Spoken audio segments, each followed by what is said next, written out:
Hi there, my name's Lewis Foster. I'm a journalist in the Manx Radio newsroom. Thank you for choosing this edition of Newscast. Residents in Jurby, whose homes fall within the boundaries of a potential future airport site, say they are ready to fight back against any proposals. Earlier this month, a map was discovered as part of the public inquiry into the draft area plan for the north and west. And it showed where, in the future, a site the size of Liverpool John Lennon could be created, extending the current Jurby Airfield site by 2.5 kilometres. Well, I went up to Jurby to speak with residents Fern, Callister and Vicki Wade and Andy Brew and Christine Brew, who say the plans have been kept quiet and have now totally blindsided them. I'm Christine Brew. We're involved with the surrounding area farmland with the proposed airport. And I'm Andy Brew, Christine's husband, and obviously the stakeholder of the family in the surrounding area and part of the community. Hi, I'm Vicki Wade. I farm Ellen Farm with my husband, Steve Wade. We've got 20 acres of surrounding farmland as well, which is all literally going to be under concrete if this runway goes ahead. My name's Fern Callister and I'm a resident on Summerhill Road, and my home lies on the flight path for the runway to be tarmacked over. We, I think it's fair to say, as a community, have been completely blindsided by this. Actually, I can't take credit for knowing. It was Andy that came across this in some research that he was doing, and Andy's daughter shared it on the Jurby community page. And I think initially there was shock and disbelief, and you look at it and you think, this can't actually be right. What does this mean? So a few of the neighbours, we got together and we had a little chat to see if anybody knew anything about it. And, you know, because we're quite new to the area, we've only been here for 18 months. Previously, I lived in Balafcurricks, and I think when you live somewhere like Balafcurricks, you know somebody's not going to try and put a runway over your house because it's a nature reserve. But then I found out that actually so is Jurby Airfield and quite a bit of the surrounding area. So I think we were quite surprised is an understatement. And then obviously you realise that it is a proposal. And then you think, how on earth has this been dropped out of the ether for us to find out in this way that our homes and in some cases our livelihoods have been disregarded so fully by this government that they haven't even engaged stakeholders, they haven't communicated in any way with affected parties. Do you know, it's quite rude, isn't it, at the very least? And it's incredibly disorganised.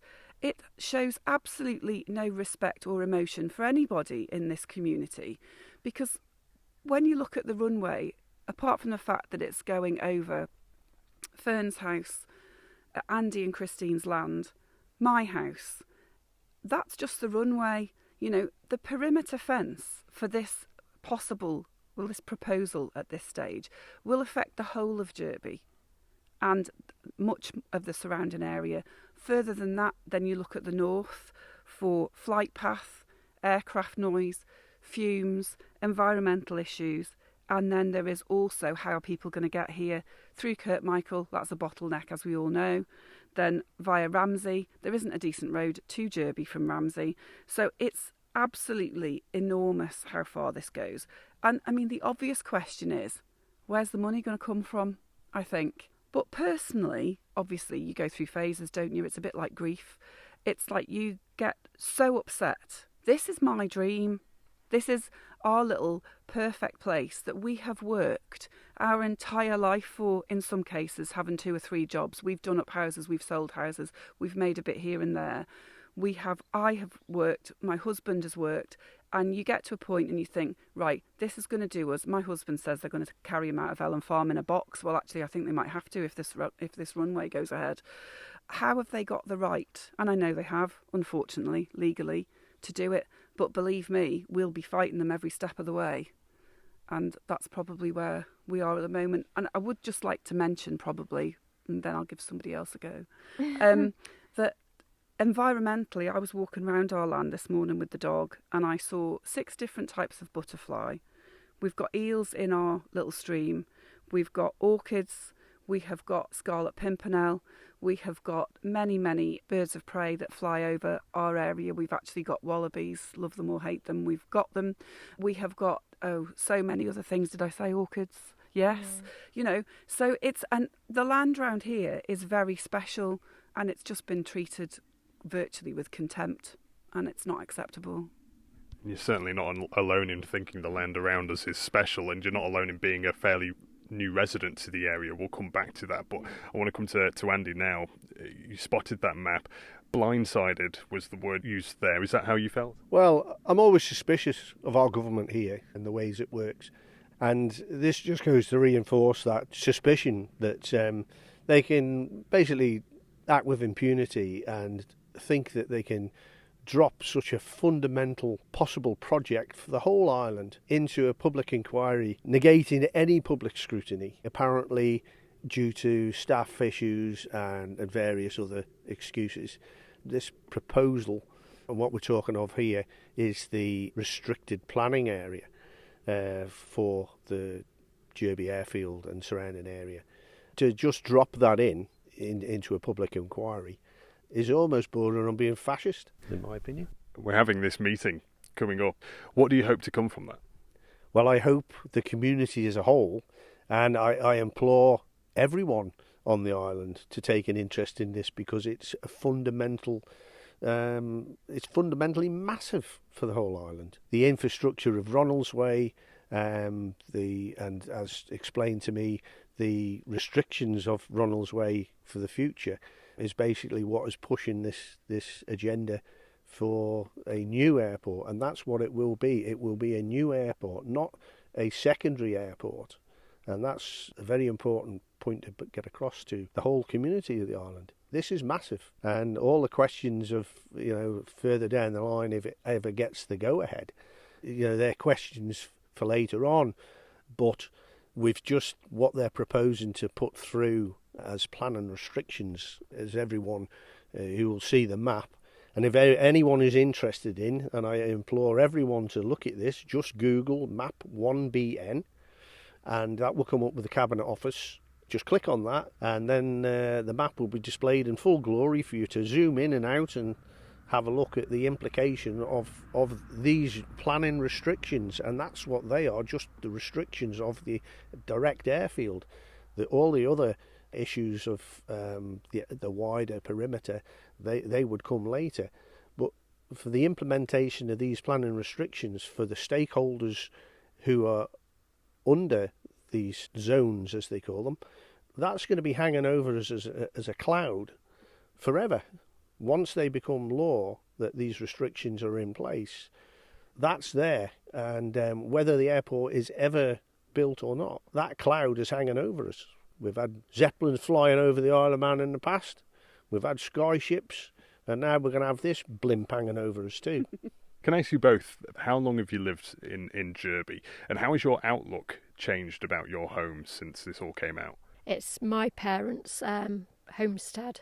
They've been here for 55 plus years, building their land as they've gone along, increasing what they've got, and it's all just hanging over us all. So it's home through and through for you? Yeah, it's our home. Well, it's my parents' home, it's our home, prospectively our grandkids.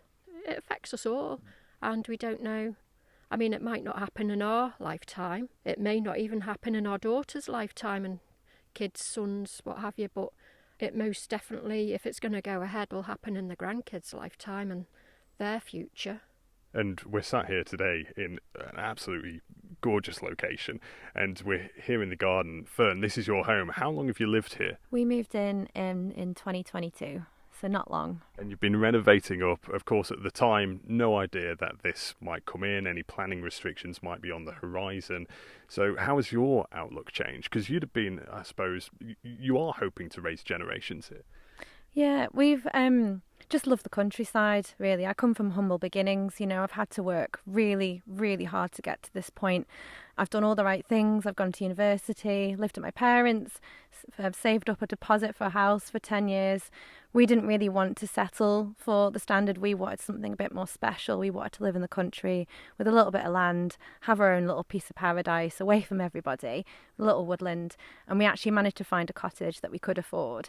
It's not big, but, you know, it's enough for us. It needs a lot of work. We're currently renovating it, preserving its 150-year-old Manx heritage, using old traditional techniques like lime plastering, restoring all the beams. We don't even have heating at the moment. We've still got to take all the floors out of them. We're going to go back to the earth to stabilise everything. It's just a lot of work, but it's a labour of love. And it means that we're doing it ourselves. You know, we don't really have the funds to get builders in. This is something that our own hands are doing day in, day out. And actually, it's something that we love to do. We've loved researching the traditional Manx techniques and just restoring it as it should be shown, really. I'm absolutely devastated. I cannot put this into words how much this has broken me. My life changed on the 27th of July when Vicki came round and just informed me by word of mouth that my house is set to be planned on the pathway of a runway. Who wakes up to know that your house is potentially going to be flawed, a home that you've invested every single part of your life, your livelihood, your passion? My fingers have touched every single stone in that house. We have put back walls. How can this happen? It just absolutely blows my mind with no consultation, especially when we had the plans drafted from the advocates in 2022. This did not come up on any of their searches. So how is this being allowed to happen? How am I being informed by my next door neighbour who's called round by the courtesy of their own heart just to let me know that my house is potentially could be buried under a runway in, I don't know, maybe 10, 20, 50 years' time? It might never happen. But even so, that is the problem. The problem that it won't happen is the problem because we have to live with this stress for however long this is going to play out. This has huge repercussions, not just for me, but for everybody who lives in this area. This is beyond anything I think anyone has ever comprehended. It's almost like people are in disbelief at the moment that this has happened, like I was. I think I laughed when you told me, because I couldn't believe that this was in. I know. But when you look at it, it's right there. There's a strip of runway right over my entire life, on my livelihood. I just can't believe it. The lack of communication that you highlighted there, how grateful are you to the likes of Vicki and those sat around you? You mentioned the community seems to be rallying around this. Are you grateful for that? I literally don't know what I'd do. I think without having pillars of the community around me, how fast these are my neighbours have come together is just... It gives me hope, and it makes me see actually there is some, people have real attachment to this island and really believe in what it's about. It isn't about, showing it to the world. It's about preserving its heritage. We are so unique with the folklore and with the culture that we have here, and we're really proud of what we have. And actually, it's a very delicate balance of making sure that that isn't lost. We need to fight for this. We can't just let people in government who think they've got great ideas to just come up with a plan that's a pie-in-the-sky idea, but actually this has real implications for everybody on the Isle of Man. It's about protecting our heritage and our folklore. Our house is 150 years old. They don't have houses like this. They don't build houses by stone anymore. Who else is going to fight for that? It just beggars belief. Vicki, coming back to you, listening to what Fern has to say there, it's quite very, very impactful. What do you think government now needs to do to put some minds at rest, at least? Do you know, it makes me upset actually listening to Fern, because I'll answer your question in a second. You might have to remind me of it. But what I was very, very upset about this happening to me at my stage of life. My children are a very similar age to Fern, and they're just starting off. And, I've worked really hard to make sure that they can do that. And so it resonates with me. And I was really sad. And actually then when I saw how much it was affecting Fern, and that kind of made me visualise that generation, and actually all my maternal instincts, I'm afraid, kicked in very strongly. And now I'm just really cross. And I think that I'll be very interested to listen to what they have to say, the MHKs, etc., that are coming down on the 12th, because it seems to me that they've just dropped this as a bit of an idea without any feasibility studies, without any scoping out, without any hard facts. I don't understand the rationale behind it. And I think that what people have to remember is that I don't actually know, and we need to check this out, anybody that's affected by the runway or the eventual perimeter, will banks actually loan mortgages on those houses? Because if you have this shadow over you and potentially your house is going to be dropped, what's the situation for getting a mortgage? Therefore, what's the chance of people being able to sell if they wish to move on with their lives? Will we be able to get insurance? And I would just like to say at this point, not plugging the NFU, but that is who I am insured with, and I can actually get legal support as part of my policy. So if anybody is affected, it might be worth looking at that. But the compensation scheme, if this ever, it's not a compensation scheme, it's a what's the word I'm looking for? Compulsory purchase. Thanks, Andy. That is determined on the market value of your house at the time. So the project hasn't been given the go-ahead yet. But when it is, our property values will dive. And it's only at that point that the compensation is decided. So market value plus 10%.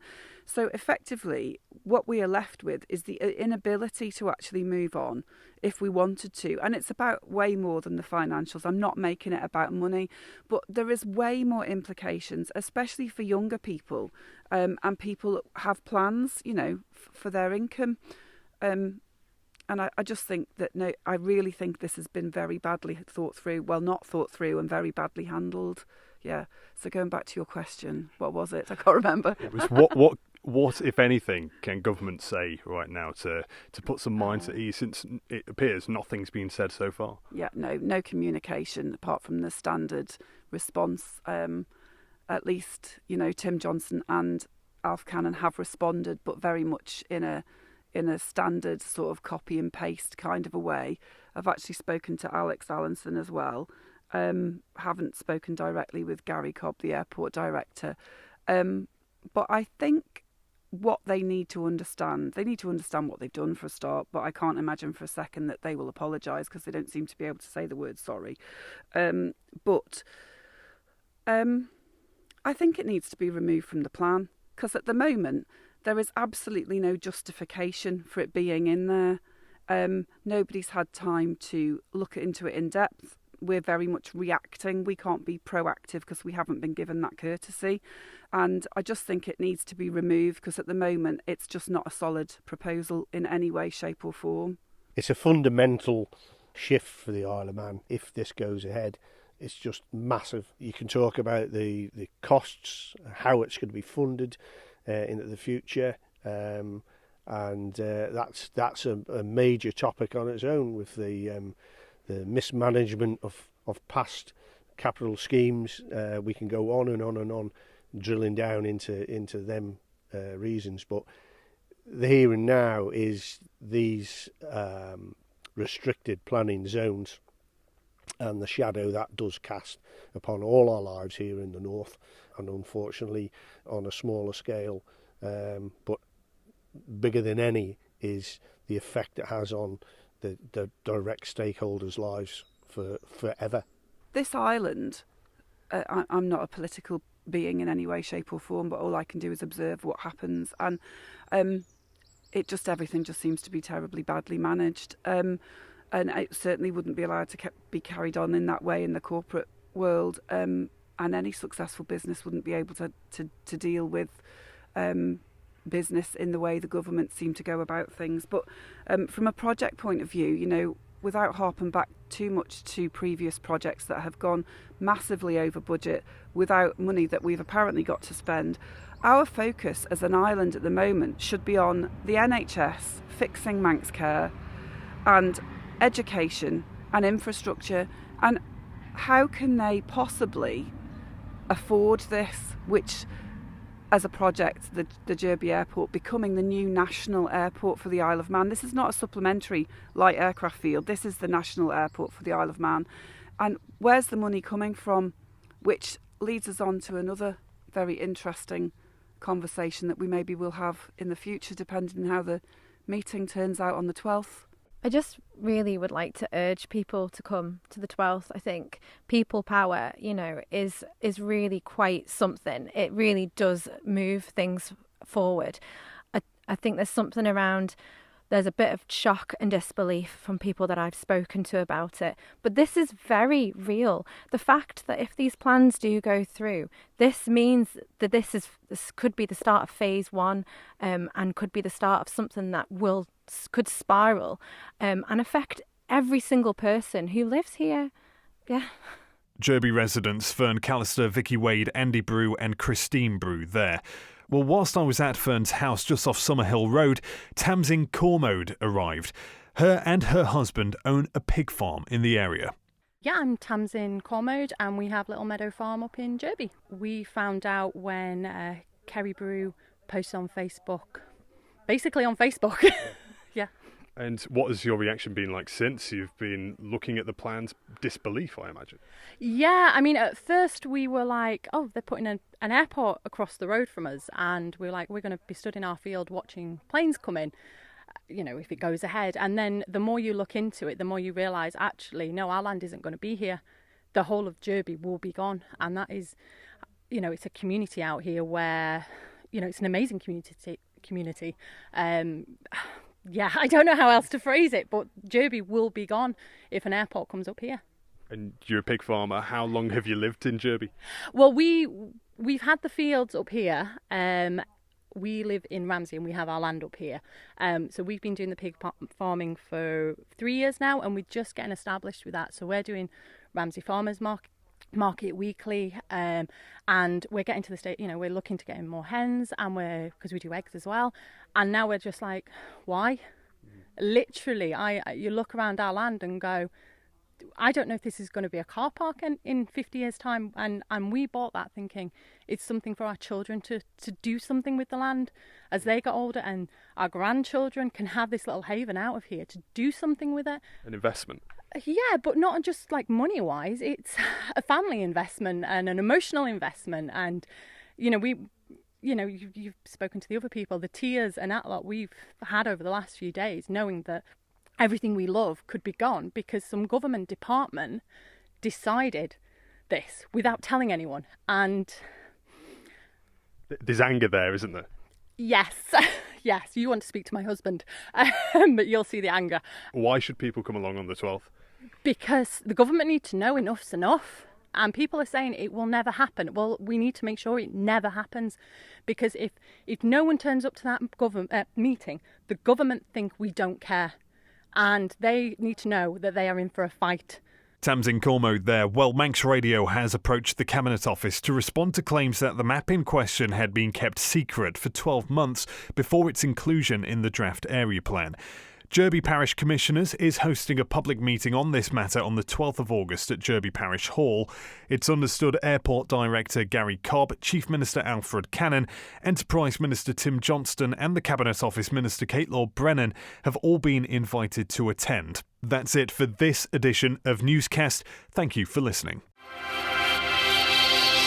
Thank you for making it to the end of the Manx Radio newscast. You are obviously someone with exquisite taste. May I politely suggest you might want to subscribe to this and a wide range of Manx Radio podcasts at your favourite podcast provider so our best bits will magically appear on your smartphone. Thank you.